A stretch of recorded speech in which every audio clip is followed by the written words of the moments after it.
우리 성도분들 환영하고요. 또 에덴 신앙 수련회로 이렇게 오늘 같이 참여해 주신 분들이 계셔서 그분들 모두 다 호명하며 일일이 여기서 인사하고 그러지 않고 다 박수로 뜨겁게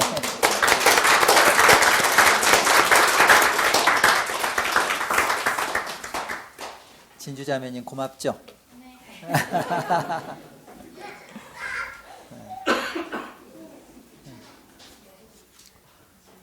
식사하면서 우리 한 분한테 제가 여쭤봤어요. 거짓 구원을 뭐라고 생각하십니까? 뭐가 오늘 첫 강의가 거짓 구원과 참 구원인데 본인이 생각하는 거짓 구원에 대해서는 뭐가 거짓 구원입니까? 여쭤보니까 그렇게 말씀하시더라고요. 자기가 생각하는 대로 나는 구원받았다. 내가 생각하는 구원. 성경이 말씀하는 구원을 구원으로 여기지 못하고 내가 믿고 싶은 대로, 내가 듣고 싶은 대로, 내가 알아온 바대로 이해하고 그것을 구원입니다라고 하는 것을 거짓 구원이라고 생각합니다. 그러시더라고요. 그래서 제가 내려가라고 했어요. 여러분, 구원은 일단 우리가 성경에서 말하는 구원을 이해할 때는 이론을 보태서 세상 사람들이 이해하는 10원으로 생각하면 안 되고 구원은 세 단계라고 할 수는 없지만 그러나 이렇게 세 부분으로 설명을 해요. 그래서 구원 그럴 때는 칭의와 성화와 영화 이 세 가지를 같이 해서 구원이라고 성경은 말합니다. 이것부터 분명히 이해하셔야 돼요. 그리고 이거를 이제 두 부분으로 얘기할 때는 장현성도님 저를 줘봐야 돼. 딴 데 보면 안 되고 그 두 부분으로 얘기할 때는 신분적 구원과 수준적 구원 이렇게 나누어요. 그래서 신분적 구원을 얘기할 때는 칭의를 말합니다. 칭의. 그리고 수준적 구원을 얘기할 때는 성화와 그리고 완성을 말하는 영화 이것을 이렇게 나누어요. 그래서 당신은 구원받았습니까? 라고 물어보면 아니면 당신 구원받았나요? 라고 물어보면 우린 대답을 이렇게 해줘야 돼요. 네, 구원받았습니다. 아니, 난 다 구원 못 받은 것 같다. 이렇게 말하면 안 되고 지금 어떤 구원을 말씀하시는 거죠? 이렇게 반문을 해야 돼요. 지금 우리 성도님이나 형제님이 말씀하시는 구원은 어떤 구원을 말하는 거예요? 칭의를 말하는 거예요? 성화를 말하는 거예요? 영화를 말하는 거예요? 이렇게 물어봐야 돼요. 그래서 우리의 신앙 안에서 칭의의 구원이라면 저는 이미 구원 받았습니다. 또 성화의 구원이라면 지금 제 구원은 이루어져 가고 있고 완성으로 나아가고 있습니다. 그래서 제가 아직은 죄와 허물과 연약함 속에 여전히 있는 게 사실입니다. 그러나 아직 저는 영화의 구원에 볼 때는 아직 저는 구원받지 못했습니다. 그 구원으로 저는 초대받은 자요 갈자입니다. 이렇게 얘기해야 되는 거죠. 구원에 대한 이 개념을 분명히 하셔야 돼요. 그래서 우리가 성경에서 말하는 구원에 대한 개념을 이해할 때는 이 칭의의 문제가 중요합니다. 그래 루터는 이 칭의적 구원, 말하자면 믿음으로 구원받는다, 의롭다함을 얻는다라는 이신칭의가 기독교의 존폐를 결정한다고 했어요. 그래서 구원을 얘기할 때 사실은 우리 안에 이 칭의를 정확하게 하나님 앞에서 이해하고 그 구원을 생각하는 것이 중요합니다.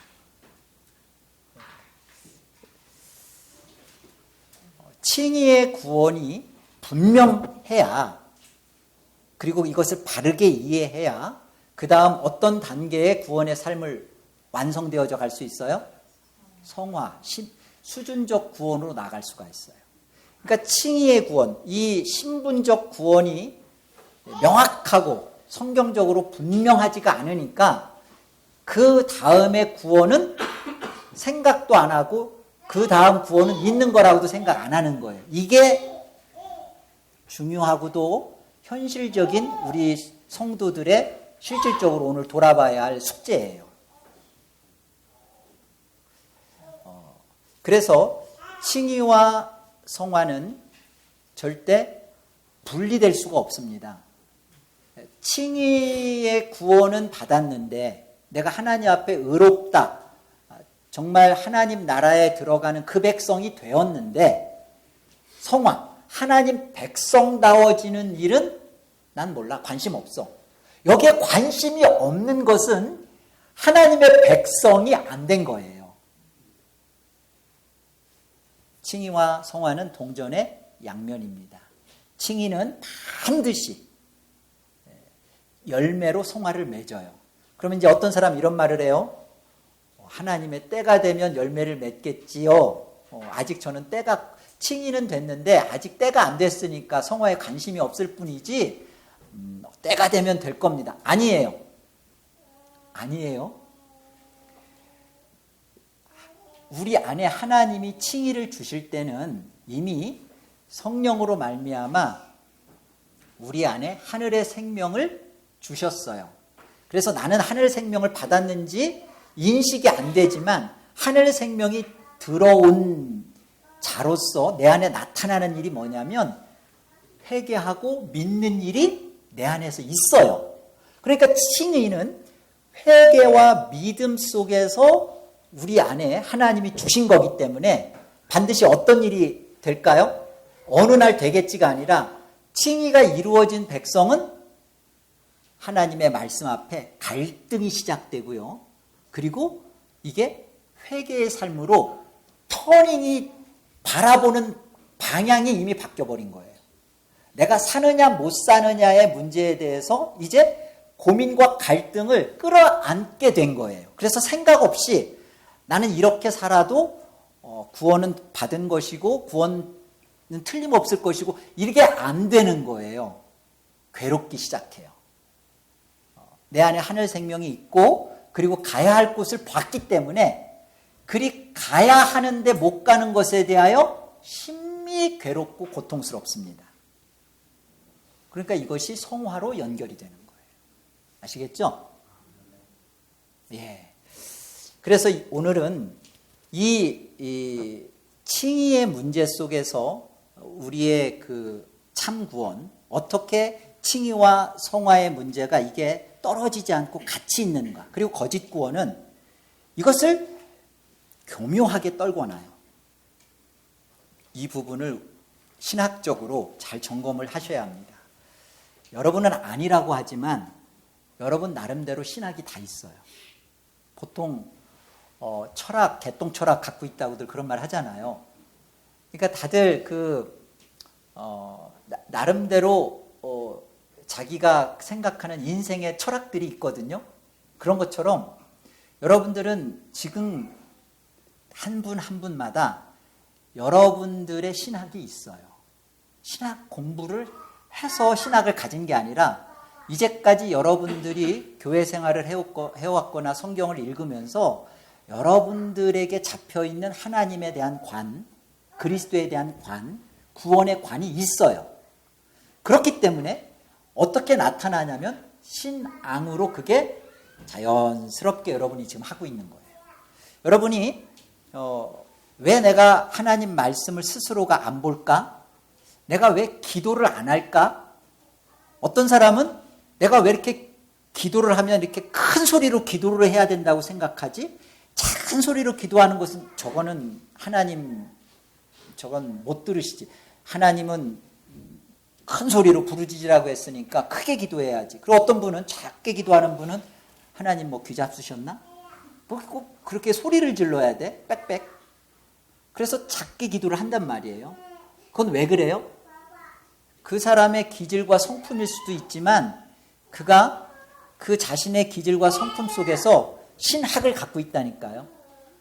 여러분이 기도하지 않고 하나님과 동행하지 않는 것은 이렇게 하지 않아도 나는 한 번 해병은 영원한 해병인 것처럼 나의 구원은 틀림없는 구원이다. 이렇게 하지 않아도 나는 구원받은 백성이야 라고 여러분이 확실하게 믿습니다가 있으니까 그러는 거예요. 그걸 안 믿고 있으면 그렇게 못하죠. 내가 이렇게 지금 살아도 나의 구원은 이건 뭐 틀림없는 구원이야 라고 여러분들은 마음에 이미 신학이 섰기 때문에 신앙을 그렇게 하시는 거예요. 그래서 자꾸만 여러분의 신앙에 대해서 목회자나 아니면 어느 누가 장로님들이든 누가 왜 그렇게 신앙하냐고 왜 예배에 그렇게 게으르냐고 왜 그렇게 기도 생활을 안 하냐고 물론 이렇게 안 하죠. 본인들도 이렇게 못하니까 이렇게 누가 얘기를 하면 내 마음에 당신이나 잘하세요. 그리고 나는 이렇게 해도 내 구원은 분명하거든요. 믿어요. 이건 신앙을 고치려고 해서 될 문제다 아니다? 안 돼요. 신학이 내가 이 구원에 대한 신학이 성경적이지 않구나라는 것을 깨닫고 그걸 회개해야 돼요. 신학을 고쳐야 돼요. 그래서 사실 저희가 오순절 개통의 그 신학과 이 장로교회 개혁주의 신학과 같이 못 갑니다. 감리교회 신학과 우리 웨스트민스터 신앙 고백을 갖고 있는 우리와 그 신학의 교리로는 같이 갈 수가 없어요. 신학이 다르거든요. 그러니까 신앙을 가지고 왜 이렇게 전도를 안 하십니까? 왜 이렇게 교회는 누가 오면 막 이렇게 막 뜨겁게 안아주고 막 사랑을 왜 안 합니까? 라는 얘기를 자꾸 하거든요. 그런데 문제는 신학이 서로가 하나가 돼야 돼요. 신학이. 그래서 이번 수련회는 여러분이 와서 개인적으로 내가 뭔가를 깨닫고 그래 은혜 받고 가자라는 것도 있어야 되지만 에덴 개혁장로교회 성도로서 이번 수련회에 대한 목적은 사실은 우리의 신앙 고백과 우리의 믿음 또 우리가 하나님 말씀 앞에서 받는 교훈이 하나로 일치하는 것을 확인받고자 해요.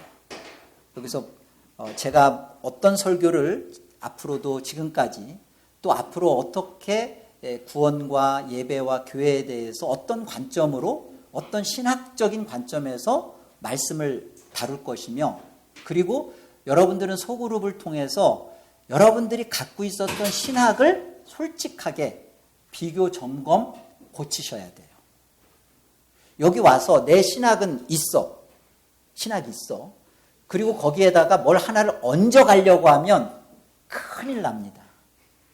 이제까지 그렇게 해왔기 때문에 여러분은 여러분들이 생각하는 신앙에서만 머물고 계신 거예요.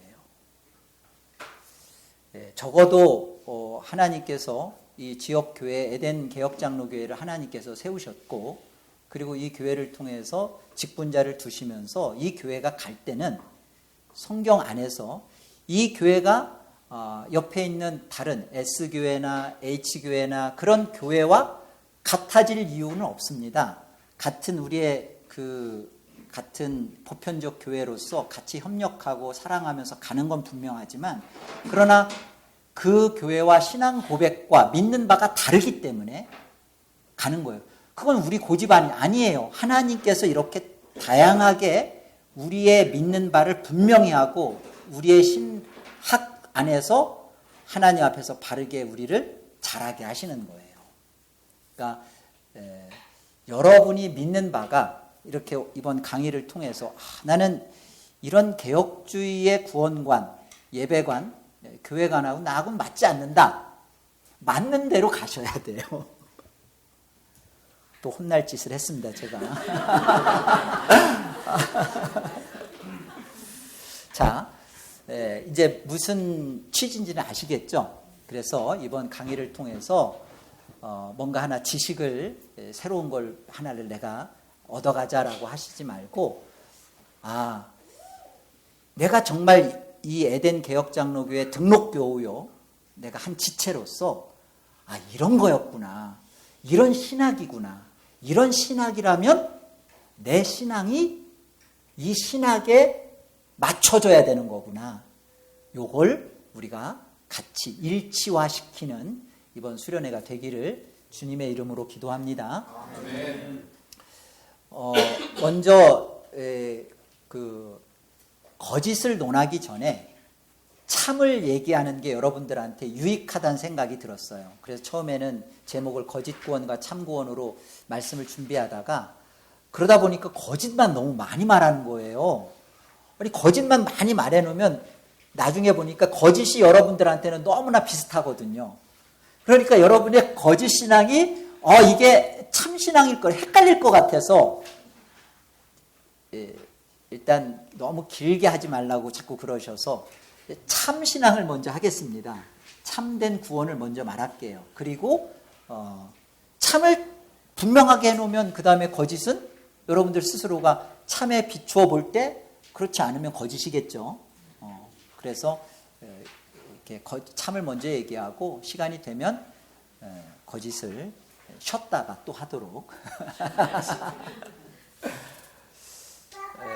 먼저 에덴 개혁장로 교회의 그 구원에 있어서 바른 참된 구원에 대한 이해는 저는 조나단 에드워즈 목사님의 구원에 대한 정의로 삼습니다.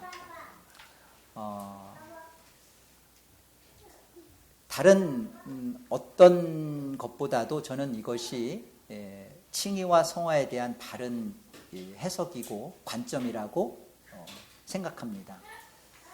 조나단 에드워즈 목사님은 구원은 100% 하나님의 일이다. 또한 100% 사람의 일이다. 그렇게 말씀하셨어요. 우리가 조금 더 이 말의 뜻을 조금 더 풀어서 이해하려면 이렇게 이해하셔야 돼요. 구원은 100% 하나님의 일이다. 그리고 그 안에서 100% 사람의 일이다. 이게 보다 더 정확한 이해의 해석입니다. 이 정의 속에서 우리가 구원에 대해서 세 가지를 얘기할게요. 첫 번째, 이 세 가지 중에 첫 번째는 만화 구원론을 공부하신 분들은 아주 이렇게 잘 익숙하십니다. 자, 구원은 구원 우리 처음에 시작할 때 구원은 누구의 사역이에요? 네, 진짜 우리 에덴 개혁장로교회 정말 대학원, 신대원이라는 소리가 바깥에서 들리던데 그래서 제가 그랬어요. 앞부분만 그렇다고, 앞부분만. 앞부분만. 예, 삼위 하나님의 협력 사역입니다. 물론 이제 합동작품이다라는 말도 쓰는데 삼위 하나님의 협력 사역이에요. 뭐가? 구원이. 어떤 점에서 그렇죠? 성부 하나님이 어떤 구원에 있어서 무엇을 하셨죠? 예? 예.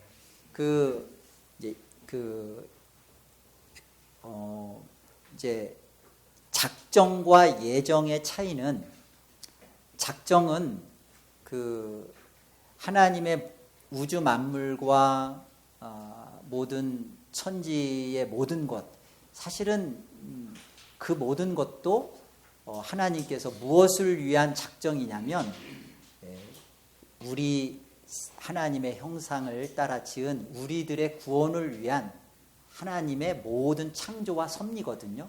그래서 작정 속에는 구원이라는 큰 하나님의 도도히 흐르는 역사의 흐름 속에서 그 창조와 섭리와 이런 그 하나님의 그 선택과 이런 게 다 포함되어 있어요. 그 안에 특별히 예정을 말할 때는 그 사람의 하나님의 자녀들의 선택된 구원, 그 다른 모든 것, 뭐 하나님이 오늘 우리 이렇게 기도원에 올라와서 수련회 할 거 하나님이 그거 예정하신 거예요?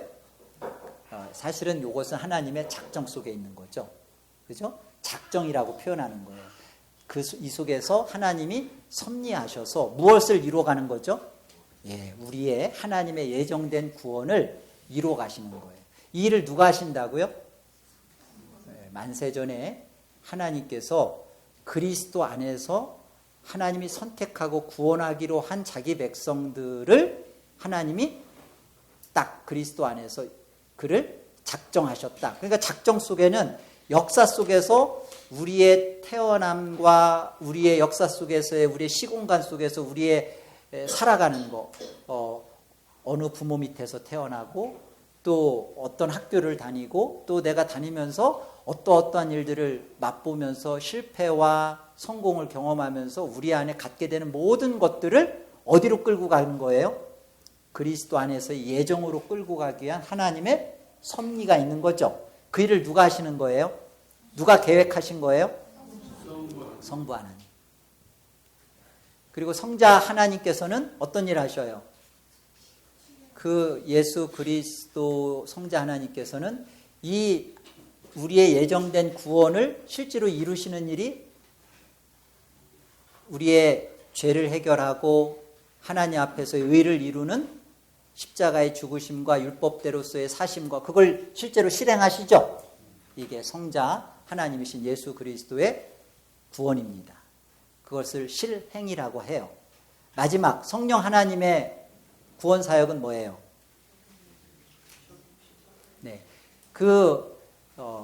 예수 그리스도의 나심, 사심, 죽으심, 다시 살아나심, 하늘로 승천하심, 하나님 영광 보좌 우편에 앉아 계심, 영광스럽게 다시 오심, 그리고 영원토록 그 하나님의 아들로 사심, 그 안에 모든 것들을 예수 그리스도가 우리 인생이 되셔서 하신 모든 것들을 우리 각각의 하나님이 우리에게 허락하신 실질적인 구원으로 우리 안에 그것을 적용시키시고 그리스도가 성취하신 것이 곧 나에게 성취되어지는 일로 역사하시는 거예요. 그래서 성령이 우리 안에 오시면 그리스도의 영, 성령을 받으면 그 다음부터는 우리가 어떤 존재가 되어서 사는 거예요? 영적인 그 성령 안에서 영적인 존재. 그러니까 그리스도가 이루신 모든 것을 영적인 관점으로 갖고 보이는 것만 보는 자가 아니라 보이는 것들을 통하여 비로소 보이지 않는 것을 인식하면서 사는 그런 존재. 그게 어떠함으로 가능한 거예요? 우리의 의지와 노력과 결심으로 되는 게 아니라 이게 성령 하나님이 우리 안에서 이루시는 주체적이고 단독적인 사역이에요. 그러니까 우리는 그리스도께서 오심으로 우리의 죄와 율법의 문제가 해결이 됐거든요.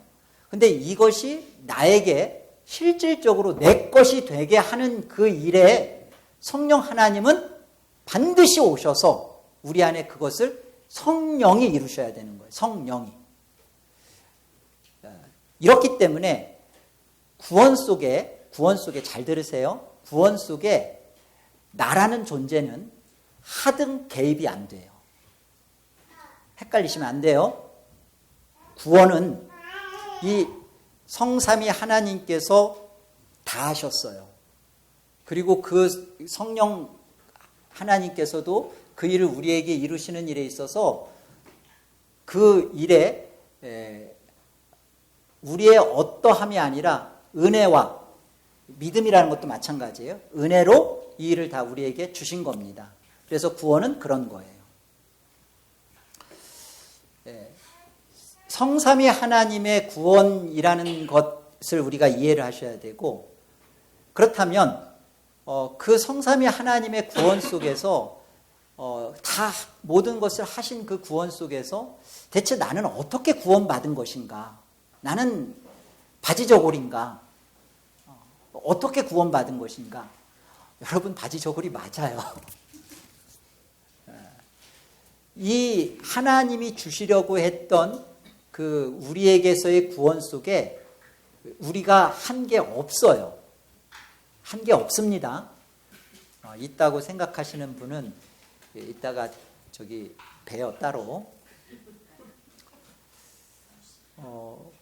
우리에게 주실 하나님의 구원은 우리가 생각하는 그런 그 얕고 천박한 게 아니에요.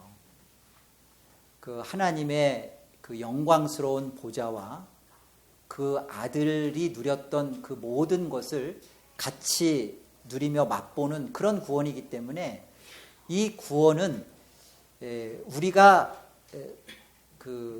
노력해서 우리가 소원한다고 되어지는 문제가 아니에요. 그러면 그 구원, 그렇게 그리스도의 영광스러운 구원을 하나님께서 어떻게 우리 것이 되게 했냐면, 잘 들으세요. 하나님은 하나님이 성삼위 하나님이 이루신 이 구원 속에서 누구만 구원하셨냐면요, 예수 그리스도만 구원하셨어요. 이해가 잘 안 될 거예요. 그러나 이해를 하셔요. 이것은 성경이 어렵기 때문에 이 부분을 계속 설명을 해주고 있어요. 대표적인 예는 우리가 이제 창세기 강해를 하다 보면 이제 노아 홍수를 만날 텐데, 노아의 방주 사건이 좋은 대표적인 예입니다. 노아와 그 식구들 7명이 방주에 들어간 것은 노아에게 있어서, 어떤 그 가족들에게 있어서 무엇이 있어서가 아니에요. 보여주는 거예요. 뭘 보여주냐면, 모든 세상이 다 심판받을 때 방주도 심판을 받은 거예요. 방주가 심판을 받았기 때문에 그 방주 안에 있는 노아와 그 7 식구는 심판을 받은 거예요? 안 받은 거예요? 네, 맞아요. 받은 거예요. 심판을 받았어요. 받았는데 방주라고 하는, 사실은 그게 그 히브리 단어로 성경에서 그 방주하고 그 다음에 출애굽기 모세에게 있었던 광줄이 있죠? 그게 똑같은 단어예요. 딱 그렇게만 2번 쓰여요. 그게 사실은 언약궤와 같습니다. 언약궤 보면 맨 그 뚜껑에 시은자라고 하죠. 거기 시은자에다가 대제사장이 거기다가 피를 뿌리고 바르거든요. 그러니까 뚜껑을 덮어놓은 거예요. 그 뚜껑이 뭐예요? 죽음이에요. 하나님의 진노가 쏟아지는 거예요. 그 진노가 쏟아졌는데, 그 쏟아지는 저주와 심판을 받았는데, 사실은 그 안에서 있는 자들은 그 심판 속에서 방주가 심판받음으로 인하여 그 안에서 함께 받고 살아난 것을 보여준 거죠. 여보라네요. 제가 잘 들으세요. 제가 일부러 그러는 게 아니라 여러분이 꼭 여보로 나와가지고. 그래서 하나님은 예수 그리스도 한 분만 구원하셔야 우리 구원이 완성이 돼요. 예수님이 왜 100% 사람이 되셔야 되는가? 100% 우리와 같은 하나님 앞에 부정하며 불평하며 짜증내며 원망하며 감사하지 않는 우리의 인생이 정확하게 되셔야 돼요. 100% 인성을 가져야 돼요. 우리가 갖고 있는 죄된 생각을 고스란히 갖는 인성을 가지셔야 돼요. 그러니까 우리와 같은 죄된 몸을 가지나 그가 죄를 짓거나 죄에 넘어지진 않으셨지만 그러나 우리와 같은 연약함의 죄된 몸을 고스란히 가져요. 그게 성립이 돼야 돼요. 뿐만 아니라 신성을 그 안에 가지셔야 됩니다. 왜요? 하나님의 이 무시무시한 심판, 영원한 지옥이거든요. 영벌이거든요. 이 영원한 하나님의 진노를 받을 자는 인성을 가진 인간 속에는 없어요. 그 심판을 견딜 무게가 감당이 안 된다고요. 그래서 하나님만이 하나님의 심판을 견뎌낼 수가 있는 거예요. 그래서 예수 그리스도가 하나님의 그 영원하신 하나님의 형벌과 그 하나님의 판결과 그 심판을 그리스도가 받으심으로 말미암아 그 안에 있는 자들은 하나님이 보실 때 세상 법정도 일사부재리의 원칙이 있잖아요. 이미 하나님이 심판을 하셨기 때문에 더 이상 심판이 없는 거예요. 그래서 백보자 심판대 앞에 우리가 심판을 안 받는 게 아니라 심판을 쓰는데 그 백보자 심판 앞에서 우리는 그리스도의 심판을 받은 자로 그때 우리가 쓰고, 그리고 그때는 우리 믿는 자에게는, 믿지 않는 자에게는 영벌로, 그리고 믿는 자에게는 상급의 심판이 주어지는 거죠. 각각 선악간에 행한 보응에 따라 심판의 앞에 씁니다. 그런데 그리스도의 변론과 그리스도의 덮으심과 그리스도의 내 것이라고 하는 피발림이 없으면 우리는 홀로 서야 돼요. 엄밀한 의미에서 여러분, 우리는 은혜로 구원받았습니까? 율법으로 구원받았습니까? 아유, 자, 반반이니까 이제 이런 걸 일치시켜야 돼요. 자, 무슨 소리냐? 구원은 여러분 은혜죠, 그죠? 은혜로 구원받았습니다. 네, 은혜로.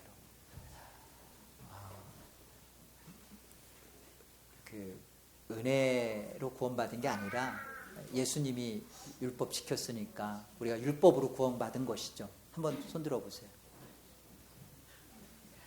나는 뭐예요? 그럼 안 드시는 분은? 예. 예. 아니에요. 그렇게까지 속교만한 말을. 정확하게 말하면 사실은 정확한 표현을 해야죠. 우리의 그 구원은요, 1차적으로 하나님 입장에서, 여러분 잘 보셔야 돼요. 하나님 입장에서 하나님이 우리의 구원을 인정해 줘야 돼요. 여러분이 아까 전자에 말했던 것처럼 나는 이러이러하기 때문에 여러분에게서의 구원의 근거와 구원의 내용과 조건을 내놔서 나는 이러니까 구원됐죠, 구원받은 거 맞죠 라고 얘기해봐야 그것은 성경적이지가 않아요. 하나님의 관점에서 하나님의 선포가 그게 이루어져야 돼요. 그러려면 그게 어떻게 해야 되냐면 하나님이 하신 방식을 여러분이 인정하고 그 방식대로 여러분의 구원을 여러분이 그 안에 가지셔야 된다는 거죠. 여러분, 하나님이 구원을 작정하시고 계획하신 하나님이 구원의 그 작정만이 아니라 사실은 구원의 방식도 작정하셨어요. 여러분 잘 하셔야 돼요. 구원의 계획만 작정하신 게 아니라 구원에 이루어지는 방식, 십자가의 도가 멸망하는 자들에게는 어리석은 것이요 구원을 얻는 우리에게는 하나님의 능력이 됨이라 그랬죠. 그 십자가의 도를 누가 작정하신 거예요? 예, 성부 하나님이 작정하신 거예요. 예수 그리스도를 누가 죽이셨어요?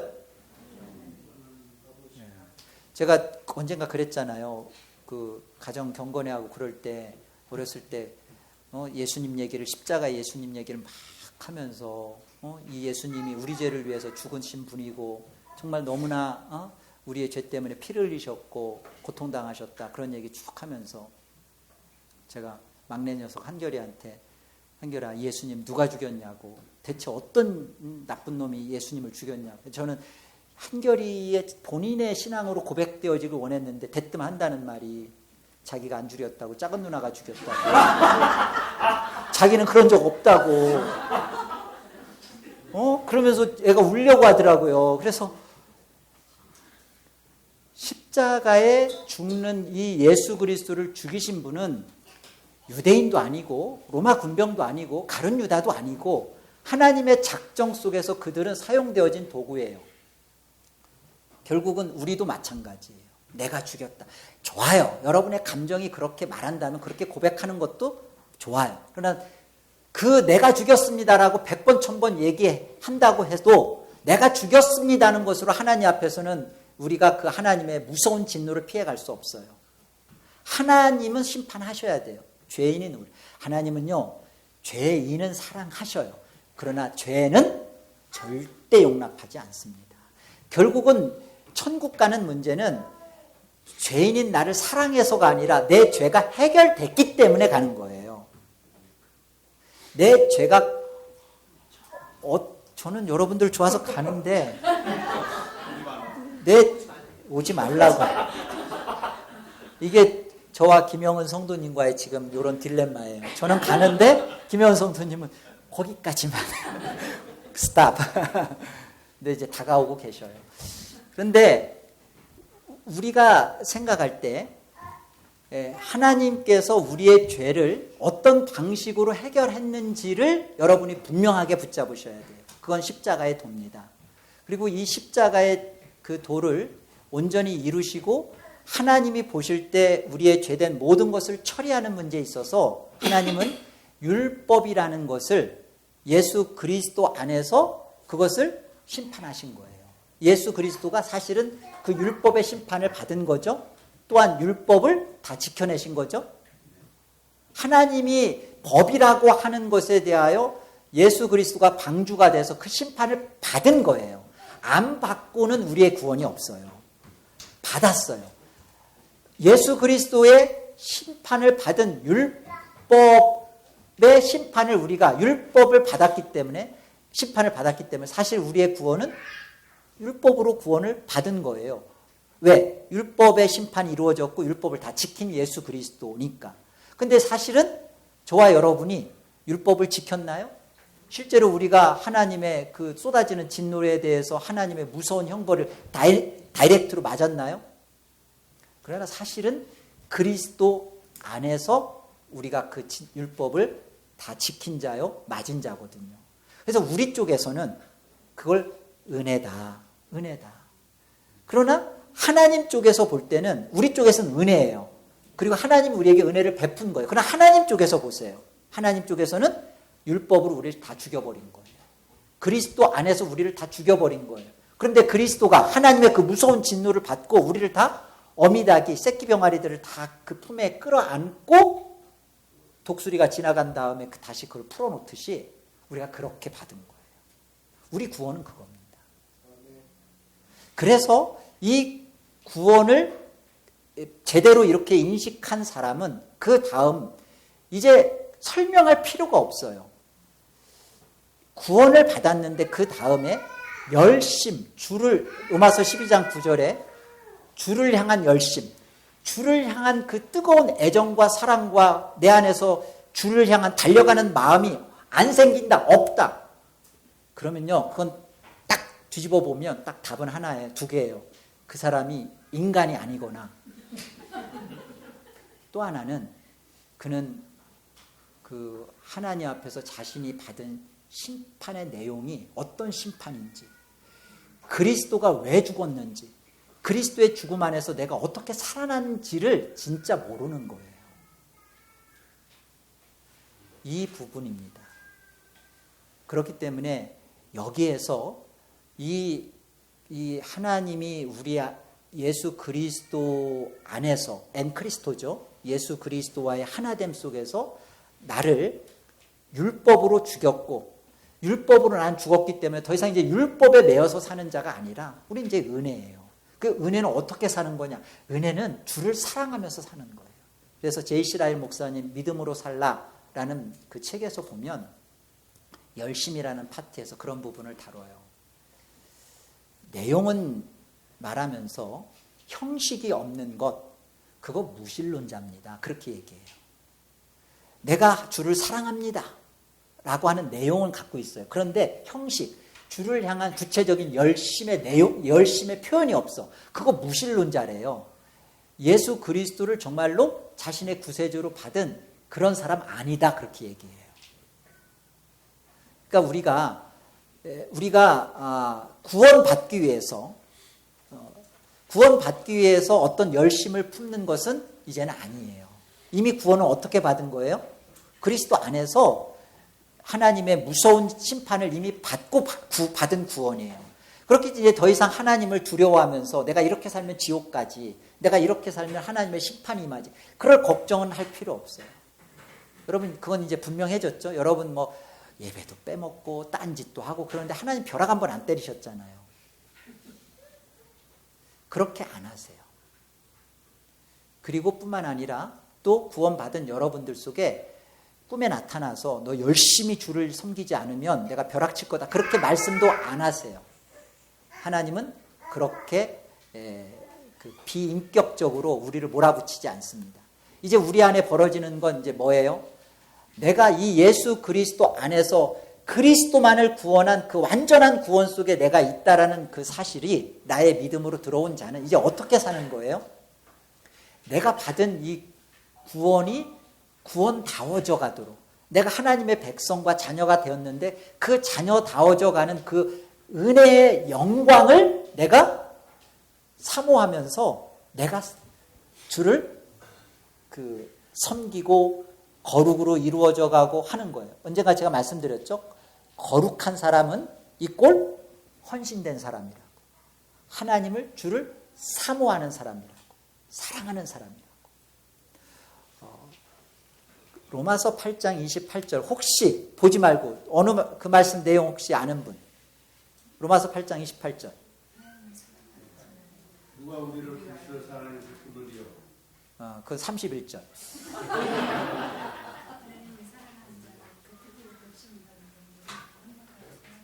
남편이 누구세요? 여러분, 하나님을 사랑하는 자, 곧 그의 뜻대로 부르심을 입은 자죠. 근데 29절에 가보면 그 사람이 어떤 사람이냐면 맏아들의 형상을 본받게 하려고, 그러니까 예수 그리스도 안에서 동일한 작은 예수 그리스도 되게 하려고 하는 하나님의 구원을 말하는 거예요. 그런데 그 구원이 어떻게 설명되냐면 하나님의 뜻대로 부르심을 입은 자래요. 그러니까 다시 말하면 하나님이 사랑한 자예요. 쉽게 말하면 하나님이 사랑한 자, 하나님의 뜻대로 부르심을 입은 자. 뒤에 보면 그 사람을 하나님이 거룩하다, 의롭다, 영화롭게 하신다, 이렇게 단계를 얘기하잖아요. 하나님의 구원은 하나님의 뜻대로, 하나님의 절대적인 100% 하나님의 주권 속에서 하나님이 그를 찜해가지고 선택해서 구원을 시킨 자래요. 그게 하나님의 뜻대로 부르심을 입은 자고 하나님이 사랑한 자죠. 곧 우리가 알거니와 뭐라고 돼 있어요? 그 다음에 하나님을 사랑하는 자, 곧 그의 뜻대로 부르심을 입은 자. 곧 그의 뜻대로 부르심을 입은 자가 누구라고 했어요? 하나님이 사랑한 자라고 했죠. 우리가 알거니와 그 다음에 그 뭐 있어요? 하나님을 사랑하는 자, 곧 하나님이 사랑한 자. 아직도 뭔 소리인지 모르겠어요? 하나님이 나를 사랑한, 그게 구원이잖아요. 하나님이 그의 뜻대로 부르심을 입은 것이 하나님이 날 사랑한 거니까. 사랑하지 않으면 구원 안 해요. 하나님이 야곱은 사랑하고 에서는 미워하고. 하나님은 그러잖아요. 모세는 긍휼히 여기고 바로는 버리고. 하나님의 그 작정이고, 자, 그 하나님이 사랑하시는 하나님의 구원을 작정하셨어요. 하나님이 사랑하는 자. 자, 방식이 어떻게 이루어져요? 하나님을 사랑하는 자. 하나님을 사랑하는 자, 곧 하나님이 사랑하는 자. 모든 것이 합력하여 선을 이룬다고요. 내 안에 내가 하나님을 사랑하는가? 그 하나님을 사랑한다는 것은 뭐죠? 그 하나님께 대하여 나를 정말 거룩한 사람으로 이제는 그 하나님 앞에 나를 내놓는다는, 그게 성화예요. 거룩이 성화예요. 그러니까 하나님이 나를 사랑했어. 그게 칭의야. 그런데 내가 하나님을 사랑하지 않아. 그것이 성립이 안 되는 거지. 이 꼴이 안 되는 거지. 이 꼴이 성립되려면 뭐가 되는 거예요? 내가 하나님을 사랑해야죠. 그래서 하나님을 사랑하는 문제는 우리 안에 예수 그리스도의 죽으심과 예수 그리스도의 십자가의 모든 형벌을 받으심과 이것이 나의 죽음으로 내 마음의 할례가 이루어진 자는 하나님을 사랑한다. 그렇게 얘기하잖아요. 신명기 30장 6절에. 그러니까 우리가 무엇을 하나님 앞에서 기도를 해야 되냐면, 내가 이제부터는 내가 선교사로 살아야지. 내가 이제는 모든 것 다 뒤로 하고 직장생활 할 때도 성경을 몇 장을 읽고 기도는 하루에 뭐 적어도 몇 시간 해야지. 이거는 하나님을 사랑하는 그 표현 방식에 있어서 형식에 불과해요. 어떻게 하라는 거죠? 어떻게 하라는 거죠? 우리 안에 예수 그리스도의 죽으심과 그 예수 그리스도의 모든 고난받으심과 예수 그리스도가 이 땅에 왜 하나님인데 사람으로 되어 오셨는지, 그리고 그가 왜 모든 그 하나님의 버려짐 속에서 고통받고 사셨는지에 대한 여러분의 깊은 동의를 하셔야 돼요. 마음의 동의. 여러분이 마음으로 그것을 깨닫고 지정의가 예수 그리스도의 죽으심과 함께 여러분의 마음의 지정의가 거기에 들어가야 돼요. 그러면 여러분이 누가 기도는 몇 시간 해야 됩니다. 말씀을 얼마나 봐야 됩니다. 그것이 구원받은 우리의 성화입니다. 그렇게 하지 않아도 여러분 속에 여러분 스스로가 하나님이 사랑하니까. 우리 그러지 않았어요? 사랑하는 사람한테 그 편지를 받으면 읽고 또 읽고 이 속에 표현이 안 됐지만 이 속에 뭔 또 다른 어떤 사랑의 표현이 있을까 또 읽고 그러지 않았죠? 그런 적이 없죠?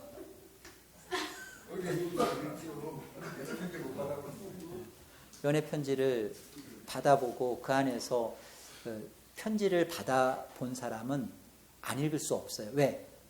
물론 이제 다시 안 만날 사람, 내가 저 인간하고 이제 안 만난다. 헤어졌는데는 볼 필요가 없죠. 그러나 내가 그리운 사람, 보고 싶은 사람, 돌아섰는데 또 전화해서 또 통화하고 또 보고 싶은 사람 어떻게 해요? 그가 써준 편지를 읽고 그 속에 이 말의 문맥의 뉘앙스는 뭔가 또 보죠. 그게 성경이잖아요. 여러분, 하나님의 러브레터가 성경이에요. 근데 우리는 이 성경에 대해서 어렵다, 이해가 안 된다, 뭐 보기 싫다, 뭐 안 봐도 봐도 목사님이 얘기하는 거하고 또 달라진다, 안 보죠. 그러나 여러분, 성경은 이제 우리가 기도하면서 하나님을 사랑하는 하나님의 사랑의 고백이기 때문에 나도 성경을 보면서 내 사랑을 하나님 앞에 정말 나누는 거예요. 그리고 그 사랑 속에서요, 그 선지서 같은 부분들, 여러분 특별히 제가 선지서를 권하잖아요. 읽다 보면 정말 하나님께서 우리 마음을 울리죠.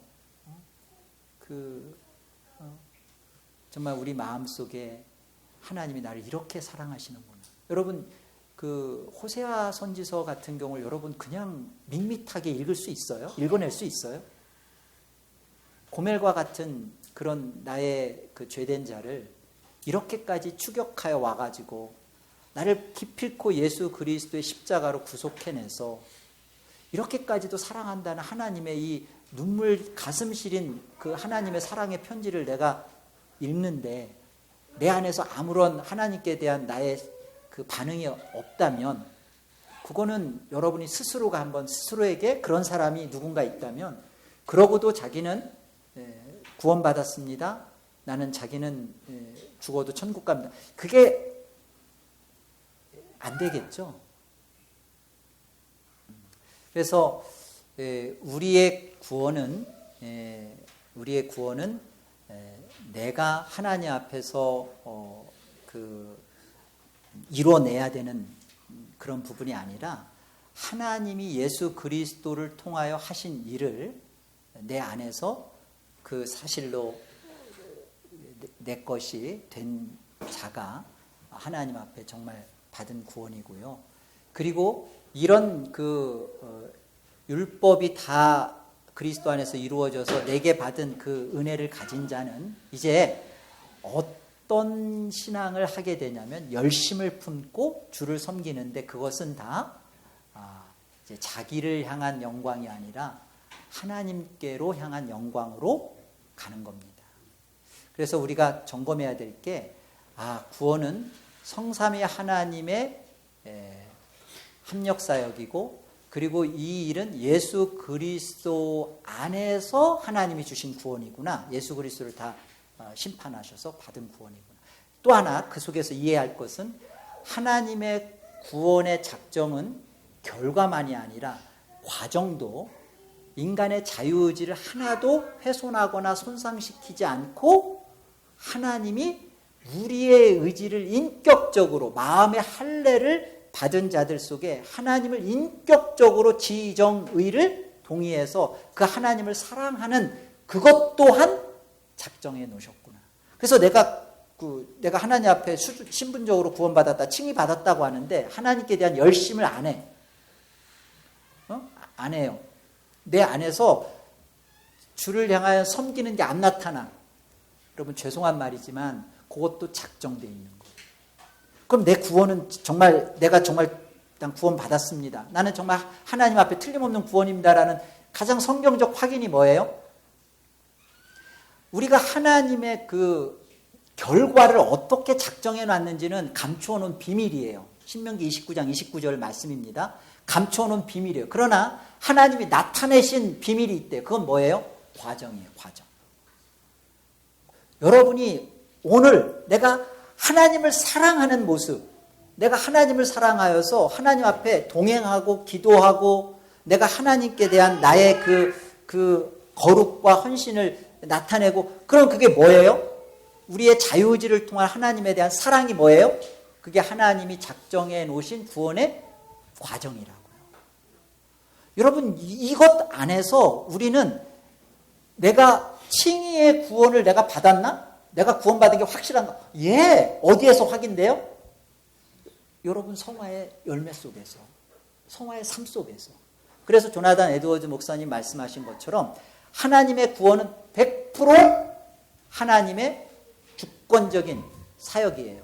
주권적인 일이에요.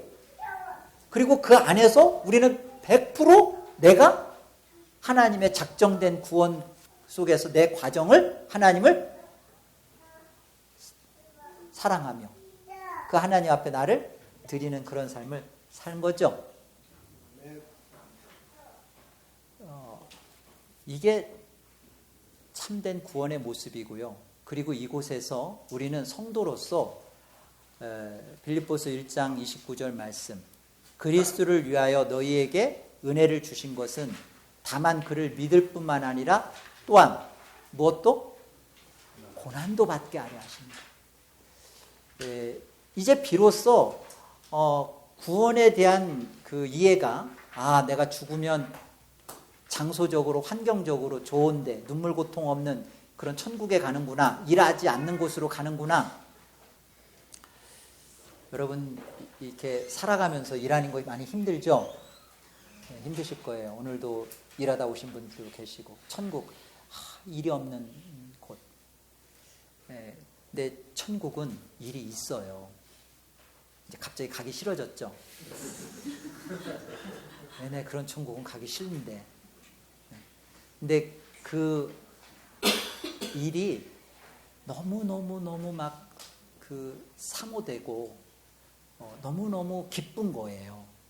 여러분, 이곳에서 내가 하나님을 사랑하며 그 하나님의 영광을 위하여서 여러분이 그 하나님과 동행하는 그런 삶의 기쁨을 정말 바른 예배자요, 그리고 바른 하나님 앞에 드려진 거룩한 자로서의 삶을 살아간, 누군가를 사랑하며 섬기며 그 사랑하는 그 일이 여러분에게 기쁨이 되어지는데, 그것에 대하여 1000배, 10,000배, 100,000배 정말 우리 안에 육신의 연약함 없이 진짜 그것만으로 가득 찬 곳이 장차 우리가 완성된 극치, 하나님 나라의 극치, 그거거든요. 뭐가 있어야죠. 누군가를 사랑하는 일이 있어야 지금 여기서 맛봤던 그 기쁨의 10,000,000배의 극치를 그곳에서 맛보는 거거든요. 그러니까 우리의 구원은 천국 가는 구원이 절대 아니에요. 많은 사람들이 그렇게 이해를 하기 때문에 구원 받았습니다 하면서 이 구원을 너무나 가난하고 초라하고 하나님이 너무나 협소하고 가난해요. 그런 구원 아니에요. 구원은 우리를 가장 행복하고 가장 기쁘게 하는 구원입니다. 존 파이퍼 목사님이 그렇게 얘기했어요. 우리가 가장 그 구원에 진짜 구원받은 자녀들 속에 가장 기쁠 때 하나님은 가장 최고로 영광 받으십니다 그랬어요. 내가 구원받은 하나님의 백성으로서 내가 정말 무엇으로 가장 기쁘죠? 하나님을 사랑하는 것으로.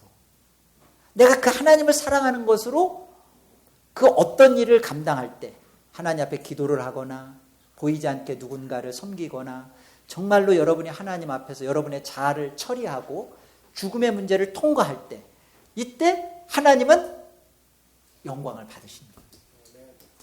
이 일은 개나 고양이나 짐승들한테는 있지도 않은 겁니다. 하나님은 우리를 왜 이렇게 그냥 단번에 그냥 번개 치듯이 우리를 그냥 확 바꿔놓지 않고 이렇게 우리로 하여금 인격적인 시달림과 이런 시간의 과정들을 이렇게 왜 쓰시냐면, 하나님이 처음부터 우리에게 주려고 했던 그 구원의 그 깊이와 길이와 높이와 넓이가 그리스도의 자리이기 때문에 그래요. 그 영광의 그래서 우리의 구원은 에덴 동산에서 타락하지 않고 그냥 머무는 그 정도의 구원은 그냥 말하자면요, 하나님과 피조물적 관계예요.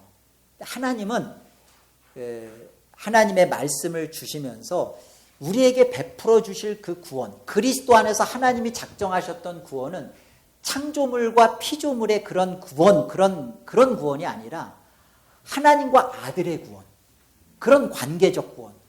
그렇기 때문에 하나님은 이 땅에서 우리에게 그 아들 되신 예수 그리스도 안에서 그 예수 그리스도로 만드는 거거든요. 계시록 19장에 가보면 우리가 말씀드리래요.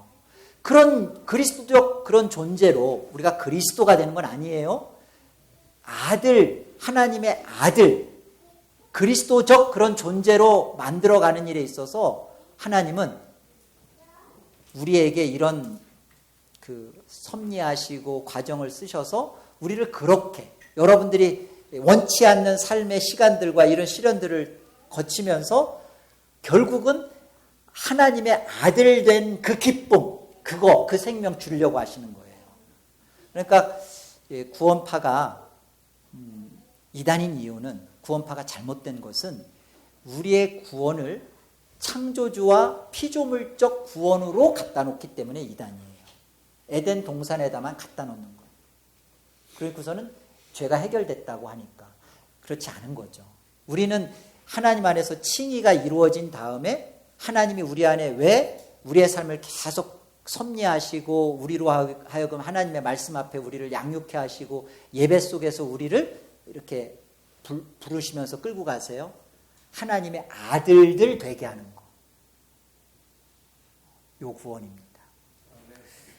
5분간 쉽게요. 그리고 거짓 구원에 대해서 한 2가지로 제가 정리를 하겠습니다. 5분간 쉬겠습니다.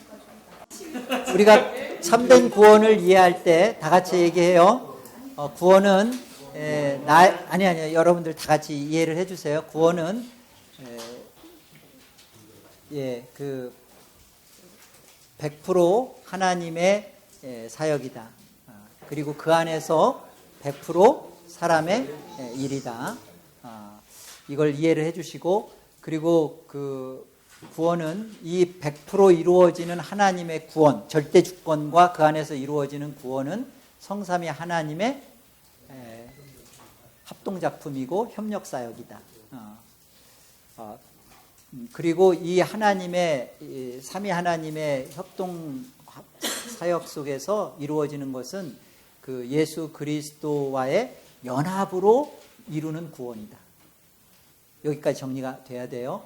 그리고 하나님은 예수 그리스도 안에서 우리의 구원을 이루실 때 그 하나님이 칭의와 성화와 영화와 이것을 구원의 그 결과, 목적, 그 결과만 작정하신 것이 아니라 동시에 과정이 뭐예요? 성화예요, 성화. 이 과정도 작정하셨다. 그런데 중요한 것은 이 성화의 이 과정은 인간의 자유의지를 하나도 거스리거나 손상시키거나 훼손시키자. 이게 무서운 의미예요. 내 안에 내가 구원받은 사람인지 아닌지 여기서 다 판명이 되는 거예요. 내 자유의지를 하나도 손상시키지 않는데요. 내가 그러니까 이런 거예요. 밥 먹기 싫으면 밥 먹기 싫다가 밥 안 먹다 굶어 죽는 거예요.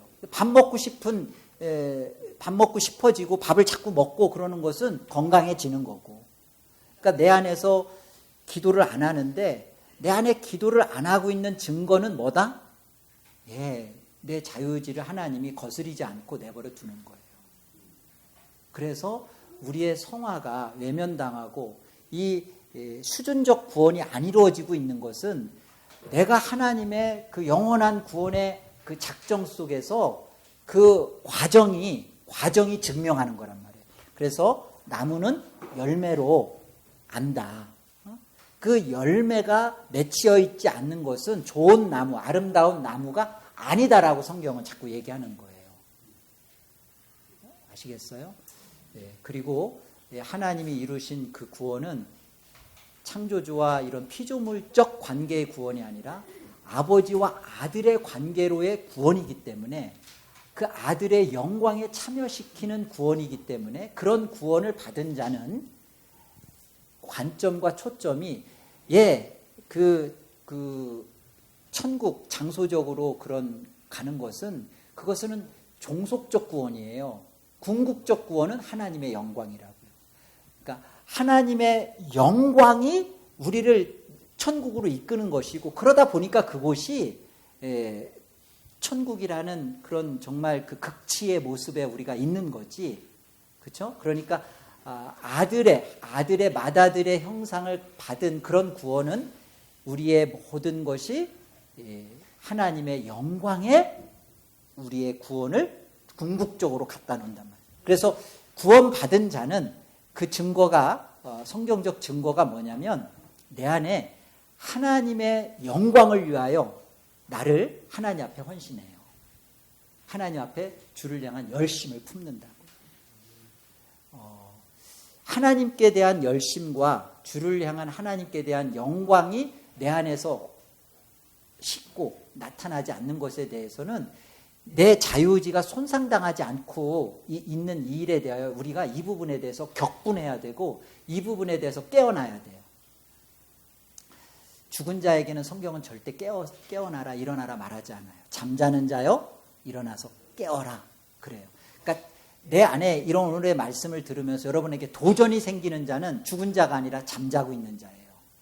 내가 이 성화의 삶, 거룩의 삶을 외면하고 있으면 안 되는 거구나.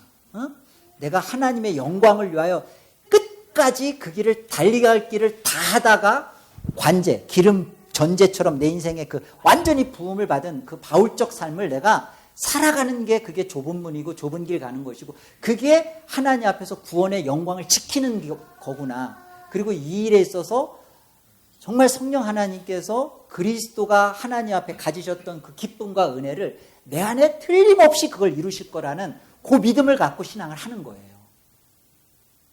여러분, 근력이 운동이라는 것도 마찬가지예요.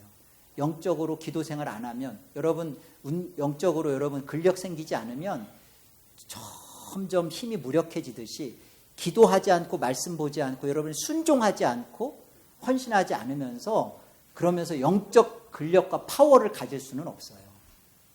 그러니까 우리 안에 요 문제 그리스도의 구원은 나를 영광의 특권으로 여긴단 말이에요. 이게 내가 이렇게 앞으로 살아야 되는 어떤 의무감과 책임감과 권태에 잡혀서 이렇게 신앙을 해야 되나가 아니라 우리로 하여금 영광과 특권으로 이 내가 성도가 갖는 나만이 하나님께 그리스도를 위하여 살 수 있는 이 영광스러움이구나 특권으로 갖는 거죠. 정리가 되셨나요? 자, 그렇다면 이제 그 거짓 구원을 얘기할 때는 우리 안에 이런 부분에 대해서 우리를 거짓은 사실은 그냥 확연하게 저건 누가 봐도 저건 비진리구나 라는 것은 우리가 다룰 이유도 없어요. 여러분 우리가 불교 같은 데와 기독교와 비교하지 않아요. 기독교가 굳이 비교한다면 유대교나 천주교하고 비교하죠. 유대교가 왜 이단이죠? 유대교는 예수 그리스도 없이 설교합니다. 그래서 유대교 설교 듣고 은혜 받으면 그 사람 문제 있는 거예요. 그리스도 없는 구원은 없거든요. 마이클 호튼 목사님이 그리스도 없는 기독교라는 책을 썼어요. 근데 그리스도 없는 설교, 그리스도 없는 예배, 그리스도 없는 구원, 그게 유대교잖아요. 그런데 거기서 말하는 가르침, 토라, 교훈들, 그게 너무 좋다는 거지. 그것과 비교하는 거죠. 여러분 천주교가 왜 이단이죠? 네, 거기에 이단인 이유는 그 그리스도의 공로 플러스 인간의 선행을 자꾸 넣으니까 이단인 거예요. 유대교는 그리스도가 없으니까 이단이고 천주교는 그리스도에다가 부족하다는 거지 뭘 보태니까 이단인 거예요. 그러니까 우리는 불교하고 아예 그쪽은 재론의 여지가 없어요. 하나님이 아니니까. 우리는 가장 비슷해 보이고 흡사해 보이고 아리까리한 것에 우리가 현혹되기 때문에 이 부분을 점검하는 것이고요. 이 부분을 점검할 때는 제가 아까 전자에 처음 얘기한 것처럼 우리의 신앙이 뭐가 이런 것은 잘못입니다. 그것은 거짓입니다. 라고 얘기할 필요가 없어요. 왜냐하면 여러분의 신앙은 여러분들이 이제까지 해왔던 여러 가지의 배움과 또 말씀 속에서 여러분들이 옳다고 하는 생각들이 있었기 때문에 그거 비교적으로 얘기하면 여러분 안 고쳐지고요. 그거 인정 안 해요. 그러니까 지금 이 시간에 제가 두 가지를 얘기할 거예요. 신학적으로. 그래서 내가 이런 신학에서 요 부분이 이게 잘못된 거구나 라고 할 때 여러분의 신앙이 그 신학과 연결이 돼 있으면 여러분이 이 저녁에 회개하시면 돼요. 신학을 바로 잡으셔야 돼요. 그래서 제가 공부했던 그 합신의 그 첫 번째가 바른 신학입니다. 신학이 틀려 먹으면 아무리 교회가 성장해도 거기는 그 거짓 복음과 거짓 구원을 가르치게 되는 거예요. 신학이 중요합니다. 그래서 이 신학은 그 목회자의 어떤 생각과 사고에서 나와서는 안 되고 성경이 말하는 것을 바르게 성경이 말하는 그 성경적 신학을 잘 제시를 하고 풀어줘야 되는데 그것은 목회자의 한 사람의 탁월함에서 나와서는 안 되고 우리가 같이 배우고 믿고 따라가는 잘 우리 안에 믿음의 선배들이 우리한테 남겨놓은 그 성경을 잘 바라볼 수 있도록 안경이에요. 우리의 그 잘못된 시력을 제대로 볼 수 있도록 안경으로 준 좋은 교리인 웨스트민스터 신앙고백과 하이델베르크와 벨직 신앙고백, 이런 것들을 기준으로 해서 우리의 신학을 바로잡아야 되는 거예요. 거기에서 말하고 있는 것이 여러분들이 거기에 여러분들의 생각과 신학을 맞추셔야 됩니다. 여러분의 신학 한두 가지를 고치려고 하시면 안 되고 그것과 비교해서. 자, 이 시간은 거짓 구원에 대해서 제가 두 가지를 얘기할 겁니다. 그리고 이따가 내일 아침에 제가 무작위로 거짓 구원이 뭔지 그 두 가지에 대해서 여쭤볼 거예요. 밥 먹을 때. 아, 큰일 났네. 밥 저하고 같이 안 먹게 생겼네. 첫 번째, 가장 우리 안에 특별히 개혁신앙을 하고 바른 복음을 추구하고 그 성경주의, 그 바른 성경주의 신앙을 하고 있는 그 성도들, 교회들 가운데 거짓 구원은 어떤 거냐면, 첫째는 하이퍼 칼빈주의예요. 하이퍼 칼빈주의가 왜 거짓이냐면, 하이퍼 칼빈주의는 이단입니다. 그러니까 여러분, 칼빈이 붙었기 때문에 굉장히 왜 이게 이단일까? 칼빈은 좋은 거 아닌가? 그런 생각이 들죠? 칼빈주의가 얘기하는 것은 다른 거 아닙니다. 가장 중요한 것은 하나님의 절대 주권이에요. 칼빈주의에 이게. 하나님의 절대 주권. 자, 그런데 이게 칼빈주의인데 하이퍼 칼빈주의는 뭐냐면 하나님의 절대 주권의 모든 신앙의 내용을 다 거기다가 함몰시켜버린 거예요. 칼빈주의 하면 대부분 예정론을 많이 생각하잖아요. 그 하나님의 예정론은 하나님이 우리를 구원하기로 작정하고 우리 구원을 예정했으니까 이제 우리는 아무것도 안 해도 괜찮다가 예정론이 칼빈주의 예정론이 아니거든요. 아까 그랬잖아요. 하나님은 구원의 결과만 작정한 게 아니라 예정한 게 아니라 구원의 과정도 예정하셨다고 그랬잖아요. 작정하셨다고 그랬잖아요. 여기가 있어야 되는데 뭐가 빠진 거예요? 과정이 빠져버려요. 그래서 하이퍼 칼빈주의의 신앙은 궤변이 난무합니다. 그래서 한마디로 말하면 그 하이퍼 칼빈주의는 그 무용론이에요. 그 궤변과 무용과 게으름과 그리고 하이퍼 칼빈주의와 가장 똑같은 교리를 말하는 게 구원파예요. 여러분, 구원파 신앙 속에서 가장 대표적인 그런 거짓된 모습이 뭔지 아세요? 회심이 없어요. 회심을 말하지 않아요.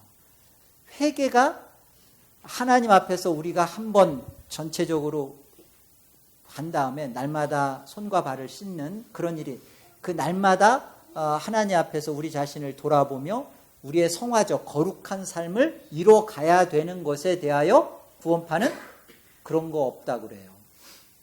우리는 이미 의인이고 우리는 이미 한 번 다 구원받았고 그리고 더 이상 우리 안에서 회개되어지는 일은 그건 죄인이다, 이렇게 얘기를 하죠. 그렇지 않습니다. 우리는 날마다 사도 바울이 나는 날마다 죽노라라는 고백의 내용처럼 우리 안에 예수 그리스도를 따르면서 날마다 우리의 죄된 본성이 하나님 앞에 폭로되면서 죽어지는 일이 있어야 되는 거예요. 그래서 이 바른 개혁주의 신앙 안에서의 설교의 초점은 회심에 있어요. 여러분, 이 개혁주의 설교자들이 가장 고민하고 아파하는 게 뭔지 아세요? 하나님의 절대 주권 속에서 회심의 설교를 하는데 성도들이 바뀌지 않는 거예요. 변화가 안 나타나는 거예요. 그래서 이 문제에 대해서 많은 도전을 받고 공격을 받는 것 또한 사실이에요. 그래서 우리가 알다시피 많은 사람들이 이렇게 생각해요. 바른 말씀이 있고 그리고 그 바른 말씀이 있으면 성령은 기뻐하시니까 성령이 있으면 그러면 반드시 변화는 있어야 되는 거 아니냐라고 공격을 해요. 개혁주의에 대하여. 이 논리는 언젠가 제가 말씀드린 것처럼 아리스토텔레스의 철학이에요. 형상인과 진료인이 있으면 그 다음에 반드시 어떤 결과물이 있다는 것처럼 말하자면 나무는 진료죠. 나무로 의자를 만들어 놓으면 그럼 반드시 누가 가서 거기에 앉을 거다. 시간은 걸리지만 앉을 거다. 이게 아리스토텔레스 철학의 논리거든요. 그 논리를 그대로 이렇게 이해하는 거예요. 바른 말씀이 있으면 그 다음에 그 말씀이 있으면 성령이 작용하면 그러면 그 사람은 변화되지 않겠냐라고 얘기를 하는 거예요. 그래서 어떻게 하는 거예요? 이 기독교 그 개혁주의 신앙을 하는 사람들이 바른 말씀을 하면서 성령이 오면 성령이 이제 모든 건 성령 책임이죠.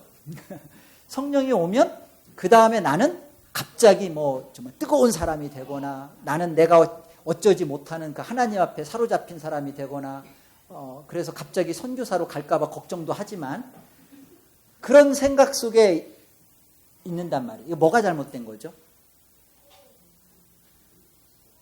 여기에 정말 그 회심의 역사, 내 안에서 하나님 앞에 내 자신이 하나님 앞에 어떤 죄인인지 어떤 철저한 자인지 철저하게 하나님 앞에 내 심령이 찢어지는 마음의 할례가 이루어지는 그런 죽음의 역사가 있어져야 되는 거거든요.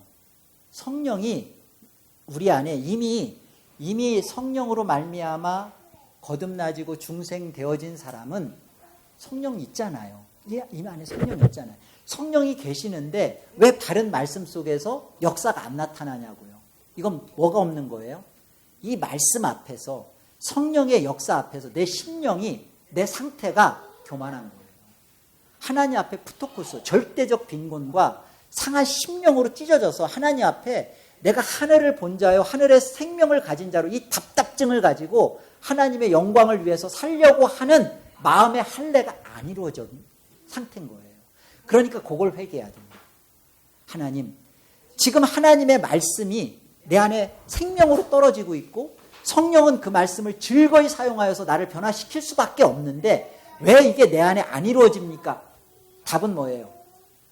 내가 회심을 안 하는 거예요. 내가 하나님 앞, 회심은 하나님이 나를 그 회개의 자리로 불러 초대합니다. 이때 내가 하나님 앞에 그 말씀 앞에서 내가 나를 거기다가 두고 그 하나님 앞에 기도하며 무릎 꿇으며 여러분의 죄를 토설하며 하나님 앞에 고해야죠. 여러분의 가난한 게 돼야죠.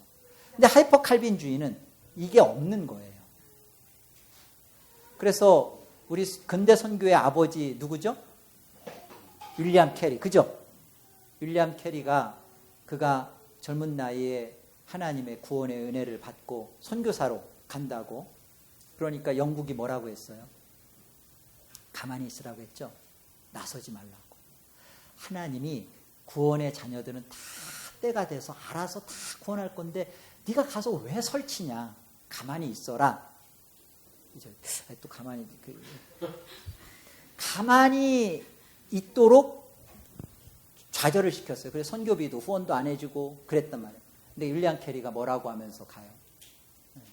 하나님을 위하여 위대한 일을 기대하라. 그리고 하나님을 위하여 위대한 일을 시도하라. 하면서 갔죠. 선교지로 갔죠.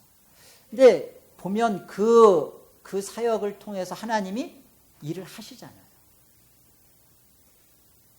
그 사람이 가서 그걸 했기 때문에 막 되어진 게 아니죠.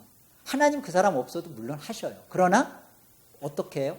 하나님이 부르신 자, 하나님이 소원을 준 자, 하나님이 소명, 콜링한 자 속에 반드시 하나님이 그를 통하여 하나님을 사랑하도록 하신다니까요. 우리 모두 다 어디 가는 문제 아니에요. 우리 안에 각각의 하나님이 주신 소명들이 있어요. 여러분의 가정에서, 직장에서, 또 교회에서, 여러분의 어떤 일터에서, 삶의 자리에서, 여러분의 엄마로서, 남편으로서, 아내로서 하나님이 여러분에게 주신 콜링이 있어요. 그 콜링을 가지고 하나님 앞에 살아내는 것이 그게 신앙이에요. 그 안에서 내가 그런 자답지 못하게, 성도인데 성도답지 못하게 신앙하는 것에 대하여 회개하는 것이 그게 구원받은 신앙이지, 그러지 않으면서 그렇게 가면 안 돼요. 세상의 것에 술 취하여, 세상의 그 더러움과 돈과 명예와 세상의 정욕에 술 취에 빠져 있으면서도, 과거 어거스틴이 그랬잖아요. 마니교에 빠져가지고 거기에 빠져 있으면서도 회개하지 않고, 어거스틴이 가졌던 생각이 그거예요. 그러지 않으면서 그곳에 빠져 있으면서 하나님이 나를 언젠가는 구원하실 거다, 언젠가는 하나님이 나를 바꿔놓으실 것이다. 아니요, 하나님 그렇게 안 하신다고요. 그냥 내버려 두세요. 하나님이 그 톨레겔에 그 어거스틴한테 그 아이들이 담장 너머에서 그 집어 들고 읽어라, 집어 들고 읽으라라는 그 음성을 듣게 했을 때, 그때 어거스틴이 딱 폈던 말씀이 로마서 14장 말씀이에요. 이제 어둠의 때를 벗어버리고 빛의 갑옷을 입자. 잠자는 자 일어나 깨어라. 그 말씀 앞에서 어거스틴이 정말 자신의 지금까지 잘못 생각해 왔던 것에 대하여 어거스틴이 돌이킵니다.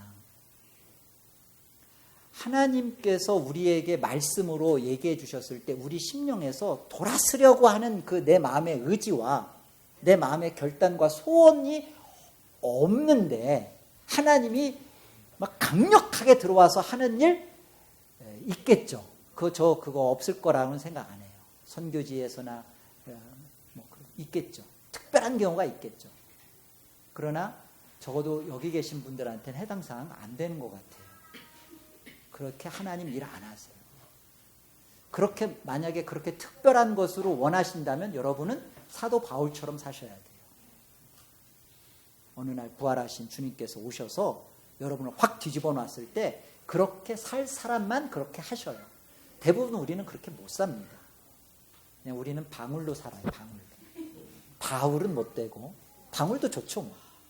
그런 정도의 우리의 삶을 살 우리의 인생이기 때문에 하나님은 오랜 시간을 두고 우리를 기도하시면서, 하나님 보좌 우편에서 그리스도가 중보하시고 성령이 기도해 주시면서 우리를 기다려 주시죠. 그런데 얼마나 내 과정 속에서 하나님의 영광을 위해서 회심하고 믿고 회개하는 그런 삶을 살지 않으면 얼마나 이게 불안한 구원의 모습이냐고요. 하이퍼 칼빈주의는 여러 모습으로 나타납니다. 우리 안에서 그 칭의의 구원만 보고 성화의 구원을 인정하지 않는 거예요. 그래서 굉장히 뜨겁고 그리고 분명한 하나님의 최고조의 절대주권을 얘기하기 때문에 누가 보면 그렇게 말하는 하이퍼 칼빈주의 옆에 있으면 굉장히 쫄려요. 명분이 분명하니까. 그리고 하나님의 모든 것을 믿음으로 다 던져버리니까 어떻게 되는 거예요? 전도 안 합니다. 전도라는 것은 누구 교회로 데리고 오는 게 전도가 아니에요. 여러분에게 임한 그 하나님의 그 구원의 진리를 설교하는 거예요. 그거 안 합니다. 왜? 하나님이 이미 예정한 자들은 어떻게든지, 근데 하나님이 쓰시는 방식은 꼭 사람을 통하여 듣게 하여서, 말씀을 듣게 하여서 하시는데, 이 하이퍼 칼빈주의는 그거 안 해요. 전도 안 해요. 하나님께 다 던져버려요. 기도? 하이퍼 칼빈주의 절대 기도 안 합니다. 기도할 필요가 없어요. 왜? 어떻게 생각해요? 하나님은 하나님의 절대적인 뜻만 이루어 주시니까 우리가 우리의 기도를 한들 하나님은 무응답이다. 아니에요. 우리는 가장 먼저 구할 일용할 양식은 예수 그리스도예요. 예수 그리스도를 구하면서 우리의 필요를 다 구하는 겁니다. 그러면서 하나님이 그 안에서 응답하시는 것을 통하여 배우는 거예요. 아, 하나님의 뜻은 이런 거구나. 하나님은 나를 이렇게 끌고 가네? 뭘 통해 알아요? 기도를 통해서.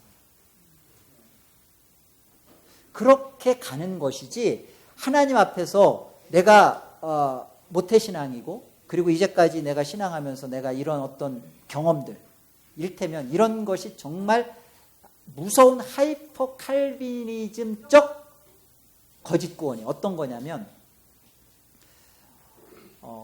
경험적으로 어떤 또 체험적으로, 아니면 하나님의 말씀 어떤 것을 가지고 하나님의 구원을 인식해버린 거예요. 이를테면 암 걸렸는데 암에서 기도했더니 나았다. 차하고 부딪혔는데 글쎄 옆에 탔던 사람들은 다 죽었는데 그 부딪혀서 돌아가는 그 정신없는 순간에 하나님에 대한 내 기도를 하나님 받으셔서 내 생명을 지켜주셨다. 그래서 자기는 구원받았다. 그리고 이제 모든 삶의 모든 것에 대하여 하나님의 다 알아서 하심. 하나님이 이 사람 만나게 한 거, 그리고 하나님이 나를 폭삭 망하게 한 거, 하나님께서 나를 아프게 한 거 다 맞죠. 하나님이 우리의 구원을 이루기 위하여 하나님이 그렇게 하신 게 맞죠. 근데 이 사람 하이퍼 칼빈주의는 어떻게 생각하는 거예요? 그 하나님이 그렇게 다 했기 때문에 더 이상 나는 아무것도 할 게 없다예요. 아니라고요.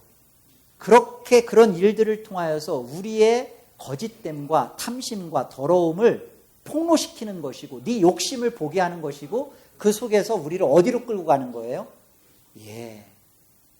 우리 자신이 얼마나 나를 사랑하는 자인지, 예수 그리스도를 사랑할 수 없는 자인지를 철저하게 가르쳐주고, 우리의 이 하나님의 섭리 안에 있는 이 안전한 보장된 신앙 안에서 뜨겁게 하나님을 사랑하도록 그렇게 간섭하신 건데, 그냥 경험과 경험과 체험을 가지고서 신앙을 안 해요.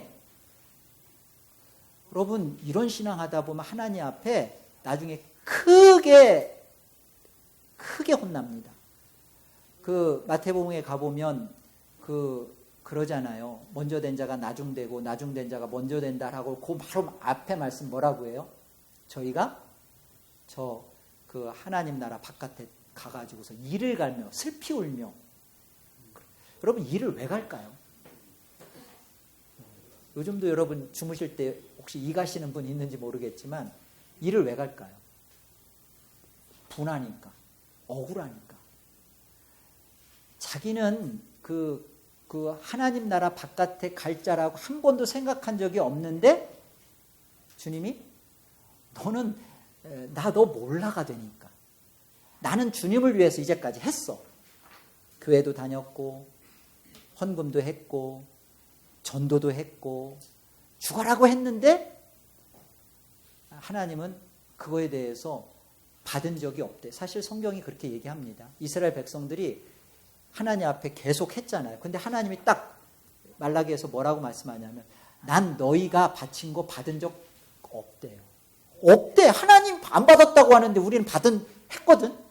근데 하나님은 받은 적이 없대. 그럼 누구 말이 맞는 거예요? 그래요.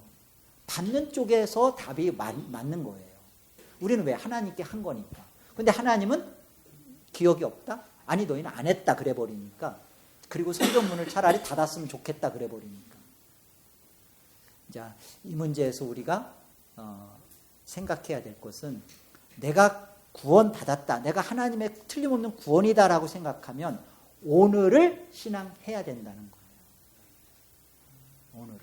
오늘을 하나님 앞에 동행하는 하나님과 기도하면서 어제의 삶이 하나님의 주권 속에서 섭리로 하나님이 나를 여기에 가지고 왔으면 미래는 오늘이 미래가 될 거 아니에요. 오늘을 하나님 앞에 기도하고 엎드려 하나님의 장성한 그리스도의 장성한 분량에 자라도록 나를 드리지 않으면 미래는 어떻게 되는 거예요? 거짓이 되는 거예요.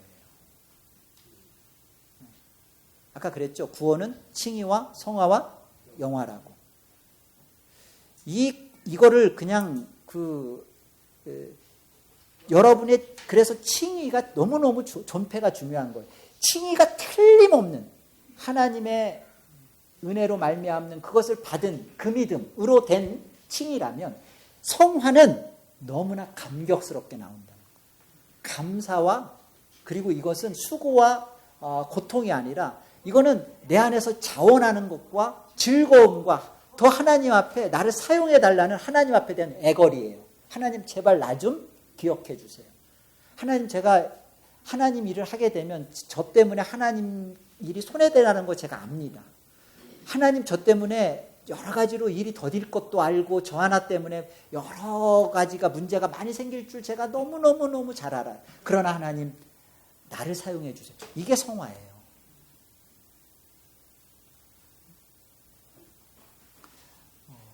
그래서 오늘을 신앙하지 않는 모습, 그러면서 너무나 그 하나님의 구원만, 틀림없는 구원만을 붙잡고 있는 거, 그거 이단이에요, 이단. 그냥 그거는 천국과는 아무 상관없는 거짓입니다. 왜냐하면 칭의는 반드시예요. 성화로 나타납니다. 언젠간 되게 아니요. 칭의와 동시에. 칭의와 동시에 완전 성화는 아니에요. 웨슬리아는 완전 성화를 얘기했어요. 결정 성화. 그러나 그건 아니에요. 있으면 인류 역사에 한둘은 있을 수도 있겠지만 보통 우리에게는 해당 안 돼요. 우리는 칭의 즉시 우리 안에 성향이 이미 그 중생한 자는 성향이 그 하나님 나라와 하늘을 보는 성향이 됐기 때문에 본성은 우리 안에 근본적으로 바뀌었지만 정말 우리 안에 완전한 그 우리 안에 바뀌어지는 이 중생은 성향이 바뀌어졌기 때문에 우리 안에 굴지성과 같이 땅바닥에 이런 뿌리와 같은 그런 어둠을 보던 우리의 성향이 해바라기처럼 하늘을 보고 하늘을 향하여 사는 것이 어느 순간 좋아지기 시작한 게 이게 중생의 모습이거든요. 그래서 그런 중생한 자의 모습 속에서 우리 안에서 나타나지는 것은 내가 칭의는 받고 나서 시간을 기다리는 게 아니라 성향이 그리 가는 거예요. 그래서 그렇게 못 사는 것에 대해서 갈등하고 회개하고 하나님 앞에 엎드려 눈물 흘리는 것이 그게 구원받은 거라고요. 네? 그래서 누가 믿음은 확신이고 의심이 없는 거라고 말해요. 아니에요. 믿음은 회의와 갈등의 연속이에요. 이 속에서 칭의가 이루어진 사람만이 회심을 겪는 거예요. 그런데 구원파나 하이퍼칼빈주는 이 회심을 부정해버리니까 성화가 없는 거죠. 거룩이 안 이루어지는 거죠. 그건 구원을 안 받은 거죠. 그죠? 성화가 없는 칭의는 있을 수가 없거든요. 열매로 나무를 증명하는 거지 나무가 나는 옳다. 아무리 그럼 열매를 내봐라. 성화가 있느냐? 거룩이 있느냐? 히브리서 12장 14절 말씀 뭐라고 되어 있어요? 뭐라고 되어 있어요? 아무도 화평함과 거룩함이 없으면 우리 주를 볼 수 없다 그랬죠?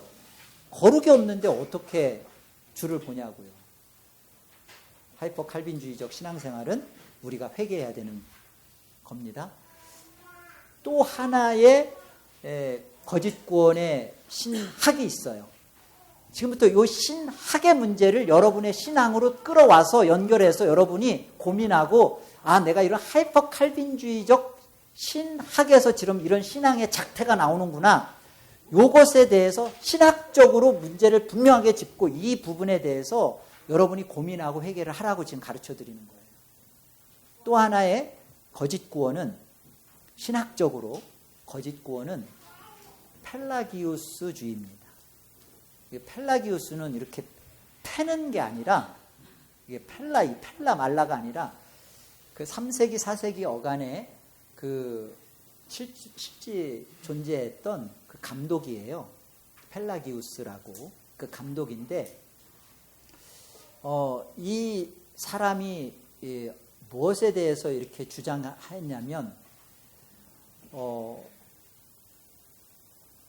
보니까 그 너무나 기독교 이 1세기, 2세기를 거쳐서 초대교회 때는 굉장히 유무상통을 하면서 막 기도하고 막 뜨거웠잖아요.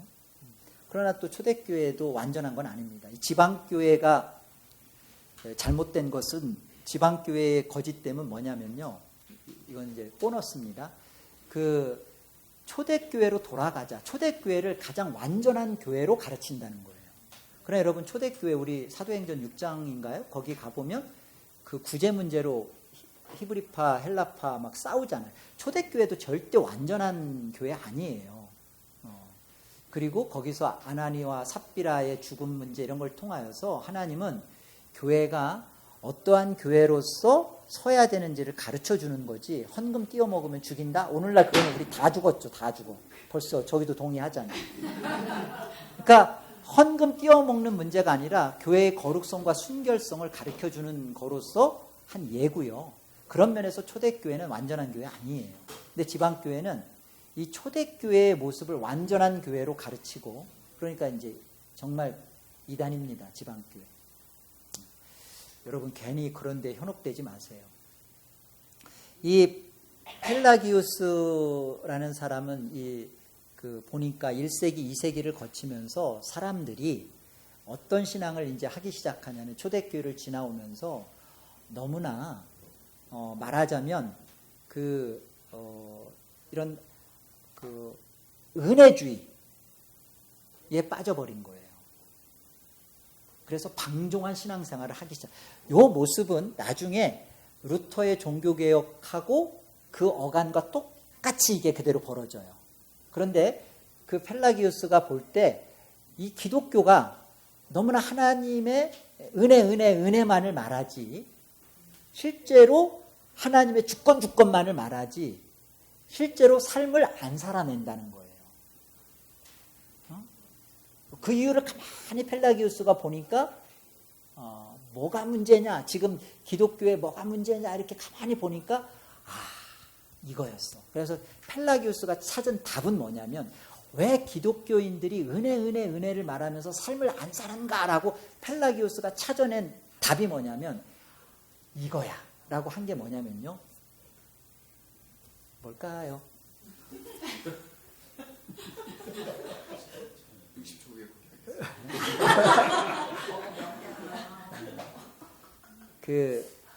원죄의 문제를 짚어낸 거예요. 이 기독교인이라는 사람들이 원죄에 다 해서, 인간들은 다 원죄 속에서 나서 죄를 질 수밖에 없고, 인간은 다 무능하고, 인간은 썩었고, 뭐를 해도 원죄 속에 빠져서 죄밖에 안 나오고, 그러니까 어떻게 된다는 거예요? 해도 안 될 거니까 해서 뭐하나, 안 되면 안 되는 거지, 한다고 될까? 그 문제의 시발점을 원죄로 본 거예요. 그래서 펠라기우스가 딱 주장하고 나온 게 뭐예요? 원죄를 부정해버린 거예요. 원죄 없습니다. 그리고 전적 타락 아닙니다. 왜? 원죄가 부정되니까 전적 타락이 아닌 거죠.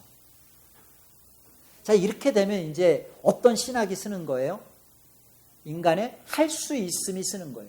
이때 자유의지가 이제는 굉장히 그래서 사실은 펠라기우스가 어느 정도로 가냐면, 구원은 인간의 자유의지에 달렸습니다. 하나님이 우리를 구원하기로 작정하면 뭐합니까? 우리가 믿기로 해야죠. 하나님이 아무리 은혜를 주면 뭐합니까? 당신들 안 살잖아요. 안 살잖아요. 그러니까 하나님께서 아무리 구원을 했다 어쩐다 그러고 떠들이지 마세요. 당신이 믿기로 하고 그 믿음의 그 모습으로 우리는 살아야 됩니다. 살 수 있습니다. 근데 이 펠라기우스가 그렇게 주장을 하면서 이 거짓이 그런 거죠. 많은 사람들이 현혹돼서 거기에 합세를 한 거예요. 여기에 대하여 어거스틴이 이 펠라기우스와 논쟁을 하는 겁니다. 4세기 때 어거스틴이 펠라기우스와 논쟁을 하는 거예요. 그러니까 어거스틴이 말한 게 뭐예요? 아니다. 인간은 완전히 철저히 타락한 존재다. 사실은 이 어거스틴도 하나님이 이렇게 정말 그 철저하게 자신의 삶에 대하여 고민하고 마니교에 빠져가지고 그런 고민하는 과정 속에서 사실은 마니교회 속에서 할 수 있음을 가르치는 게 그 마니교였거든요. 근데 거기서 해보니까 진짜 본 거예요. 자기가 안 된다는 거. 그런데 이 펠라기우스가 기독교에 와서 그렇게 거짓 사설을 퍼뜨리니까 여기에 논쟁을 벌여서 그 펠라기우스와의 논쟁에서 기독교를 바르게 진리의 복음 안에 세운 첫 번째 개혁주의의 시발점은 어거스틴인 거예요. 그래서 어거스틴의 전적 타락, 그리고 이 칼빈이 나중에 이렇게 정리했던 이게 튤립이라고 하는 전적 타락, 그 다음에 얘기해 보세요. 튤립, T, 전적 타락, 또 그래요. 무조건적인 선택, 또 그렇죠. 한정적 속죄, 제한적 속죄. 하나님은 자기 백성을 위하여 그리스도께서 피 흘리셨다라는 제한 속죄. 또 예? 예, 그 불가항력적인 은혜, 저항할 수 없는, 하나님의 저항할 수 없는 은혜. 또 마지막 하나, 예, 예, 성도의 견인인데요. 예, 견인은 견인차 견인이 아니라 그 하나님의 백성은 믿음 가운데서 고난과 인내를 끝까지 그는 감당한다. 그 감당하는 자를 하나님은 지킨다는 거예요. 보존하신다는 거예요.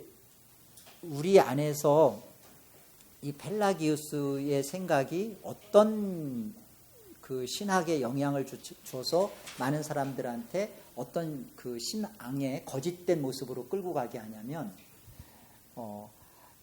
우리 안에 인간의 그 가능성, 그리고 인간이 그 할 수 있음, 인간에게서 나오는 그 선행, 도덕주의, 요게 다 사실 여러분 지금 이렇게 얘기하면 이제 눈치챌 거예요. 요 천주교의 요 뿌리는 여기입니다. 여기로부터 그대로 가는 거예요. 나중에 이 세미 펠라기우스라고 하는 이것도 이단인데요. 보면 이게 펠라기우스가 이단인 것이 이제 역사 속에서 분명하게 정통 기독교 안에서 드러나고 나니까 원죄를 인정하고 부분 타락을 말하는 세미 펠라기우스, 다른 말로 하면 아르미니우스주의예요. 같은 말이에요. 세미 펠라기우스나 아르미니우스주의. 이 아르미니우스주의가 얘기하는 것은 하나님이 우리에게 은총을 베풀어 주시면, 요게 이제 로만 카톨릭이에요. 토마스 아퀴나스의 신학적 그 가르침입니다. 하나님이 우리에게 은총을 주시면 우리가 할 수 있습니다. 자, 여러분 이렇게 들으면 이게 구원 맞는데? 이렇게 생각이 들잖아요. 요 세미 펠라기우스, 아르미니우스 내지는 원조는 펠라기우스인데, 이 펠라기우스의 생각은 뭐냐면요. 사실은 펠라기우스는 사실은 100% 인간의 자유의지로 구원은 이루어진다라고 가르친 것이고, 이게 이단으로 판명이 나니까 세미 펠라기우스는 50%는 하나님의 주권이고 50%는 인간의 자유의지고 플러스 100으로 구원을 얘기한 거예요. 여러분, 이렇게 되면 어떻게 되냐면 이게 율법주의와 형식주의와 이렇게 가는 거야. 하이 칼비니즘은 자유주의로 가고 자유와 방종주의로 가고, 이쪽은 율법과 형식주의로 가버리는 거예요. 아까 조나단 에드워즈가 말했던 참 구원은 뭐라고 했죠? 예, 100% 하나님의 구원이다. 하나님이 하시는 일이다. 그리고 그 안에서 100% 우리 사람의 일이다. 하나님의 구원이 100% 들어온 자에게서 나오는 은혜의 행함, 은혜에 대한 감격, 감사의 삶, 내용이지 십계명이나 주기도문이나 이런 것은 이 100% 하나님의 주권 속에서 흘러나오는, 나에게서 터져나오는 하나님의 말씀에 대한 규범이고 삶의 우리의 지킴이지, 내가 이것을, 하나님은 50%를 나에게 은혜를 주셨고 내가 50%를 말씀을 지켜서 해서 100이라는 구원을 이루어가야 된다, 이건 아니라는 거죠. 그래서 여러분, 그 교회 안에서 왜 싸우는 줄 아세요? 교회는 언제나 그 명분 때문에 싸워요. 명분 때문에. 형식과 명분 때문에. 우리 안에 100% 하나님의 주권과 생명의 하나님의 말씀이 푸뉴마로 들어와 버린 생명이 되면요, 우리 안에 어떤 옳고 그름의 문제와 형식의 문제로 신앙이 가지 않고, 명분으로 가지 않고, 이 부분에 대해서 진리가 주는 생명으로 우리의 신앙을 돌아보게 돼요. 그래서 정말 그 오래 참는 문제, 형제에 대해서 깊이 기도해 주는 문제, 기다려 주는 문제, 그 성도들이, 죄송해요 이런 표현해서, 그러나 하고 싶네요. 정말 재수가 없어요. 같이 있고 싶지가 않아요. 같은 교회, 같은 식구인데 난 저 사람하고 밥 먹기 싫어. 그리고 그 사람하고 말을 하면 오히려 불교 다니는 사람하고 말하는 게 더 편해. 같은 신앙을 얘기하고 같은 저기를 얘기하는데 늘 옳은 말인데 죽여. 옳은 말인데 고쳐주기는 하는데 나를 죽여. 생명을 죽여. 이거는 그분이 진리를 안 갖고 있는 게 아니에요. 진리를 갖고 있어요. 근데 이게 이 진리가 생명이 되어 있지 않은 거죠. 100% 하나님의 은혜와 주권 속에서 나오는 100%의 하나님 앞에서 행함이 될 때 주장하지 않아요. 그러니까 펠라기우스 신앙을 한마디로 우리 안에서, 신학 안에서 나오는 신앙의 잘못된 모습은 자기의예요. 펠라기우스는요, 50%의 그 문제를 가지고 여전히 자기의에서 못 벗어납니다. 겉으로는 교만하지 않아요. 그러나 속으로 늘 그래도 나만큼은 그 정도, 나는 그래도 이 정도는, 아니요 우린 개만도 못해요. 아니요 우리는 쓰레기예요. 이런 소리도 듣기 싫죠. 우린 시궁창이에요. 이런 말도, 제가 초창기에 이런 말 했다고 좀 많이 혼났어요. 왜 우리가 시궁창이냐고, 왜 우리가 쓰레기냐고. 그보다도 못하죠. 근데 자기의라는 것 자체가 이게 여러분, 사도 바울이 자기의가 있나요? 내가 다른 사도보다 더 많이 수고하였으나 이것은 내가 한 것이 아니요 나와 함께 하신 하나님의 은혜입니다를 얘기하죠. 아까 얘기했잖아요. 하나님 나를 기억해 주시고 버리지 않고, 내가 하나님 나라의 방해가 되는데 나를 붙들어 주셔서 목사가 되게 해주셔서 이렇게 하나님 말씀을 전하여 많은 사람들을 참 바르게 가르쳐 주지도 못하고 바르게 깨닫지도 못하게 하고, 저 때문에 다른 사람들이 참 이렇게 참 힘든데도 불구하고 나를 하나님 여기에 계속 사용해 주시고, 그 감격으로 단에 쓰는 거거든요. 장로된 자도 마찬가지고 집사된 자도 마찬가지고, 우리가 구원받은 성도들의 신앙이 그래야 되는데, 이 펠라기우스주의의 거짓 구원 속에서 나오는 잘못된 생각은 이 감출 수 없는 자기의, 하면 한 만큼 하나님한테도 보상을 받아야 되는 거예요. 대가를 받아야 돼요. 그러면 이제 계시록 4장 5장에 가서 24장로가 면류관을 벗어서 하나님 앞에 내놓는 것이 못마땅하죠. 이해가 되지 않죠. 진짜 이곳에서 우리의 신앙은 남는 것은 오직 은혜예요. 오직 은혜고, 그리고 그 오직 은혜인 것을 내가 갖게 된 오직 믿음, 그리고 그 안에 계신 오직 그리스도, 그리고 이로 인하여 오직 하나님께만 영광. 나에 대해 돌아오는 거는 하나님 나라에 가서 받는다, 그것도 사실은 우리가 할 말이 아니에요. 그냥 우리는 지옥이었어요. 우리는 그냥 지옥이었어요. 우리는 그냥 우리의 운명과 인생 자체는 하나님 없는 자예요.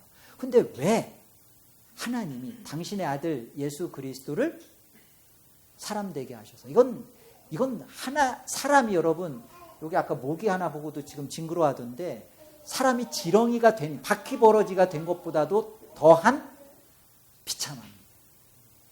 벌레가 되셨다고 하잖아요. 시편에 나는 벌레요 그러잖아요.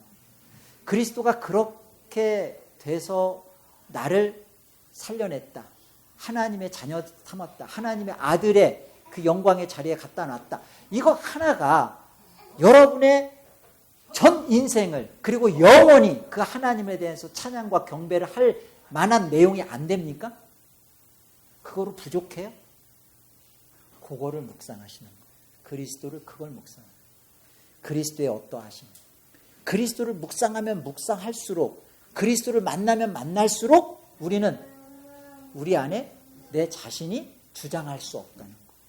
내가 아무 말도 할 때, 내가 진짜 교회를 10개를 세워도, 이거는 사실은 다른 사람은 통해서는 15개를 세울 수 있었는데, 나를 통하여 10개, 하나님이 5개를 손해보면서 나를 사용하시고 은혜 주신 거예요. 나중에 천국 가면 여러분 다 알게 될 거예요. 여러분 하나 구원하기 위하여 훨씬 더 하나님은 어떤 손해와 희생을, 그리스도만이 아니라 어떤 손해와 희생을 감수하셨는지. 그래서 여러분이 하나님 나라에 가서 그걸 볼 때마다 여러분이 하나님 앞에 고개를 못 들 거예요. 나 하나를 구원하기 위하여 하나님이 이렇게 수고하셨고, 나 하나의 구원을 위하여 하나님께 이렇게 열심을 내셨는데 난 무엇했는가. 이렇게 살다가 하나님 앞에 서게 되면 하나님이, 물론 나는 지옥 안 보내겠지만, 나는 그 마음 때문에, 하나님의 그 속상함 때문에 견딜 수 없는, 하나님 마음을 만났을 때 그 마음이잖아요. 여러분의 신앙을 하세요. 하나님이 여러분에게 베푸신 구원의 은혜 속에서 오늘을 하나님 사랑하세요. 그리고 그 하나님 사랑 속에서 여러분이 누리세요. 그리스도 안에서 이미 모든 저주가 해방되었고, 그리스도 안에서 하늘의 모든 것을 받은 그 자유를 누리세요. 그리고 지금부터 여러분들이 하는 모든 것은 여러분이 하나님을 사랑해서 하는 거예요. 사랑했는데 너 왜 나를 안 사랑해줘? 너 나한테 이거 왜 안 해줘? 그건 뇌물이죠. 하나님께 선물을 우리가 하는 것이지, 하나님 앞에 뇌물한 거 아니잖아요. 제가 그런 얘기를 들었어요. 어떤 분이 교회 떠나면서 자기 이제까지 했던 헌금 달라고 했던 분이 있다고 하더라고요. 그래서 그걸 왜 목사한테 와서 헌금 달라고 해요? 목사한테 줬나요? 웃을 게 아니라 펠라기우스적 신앙을 하면 그런 생각이 들어온다고요.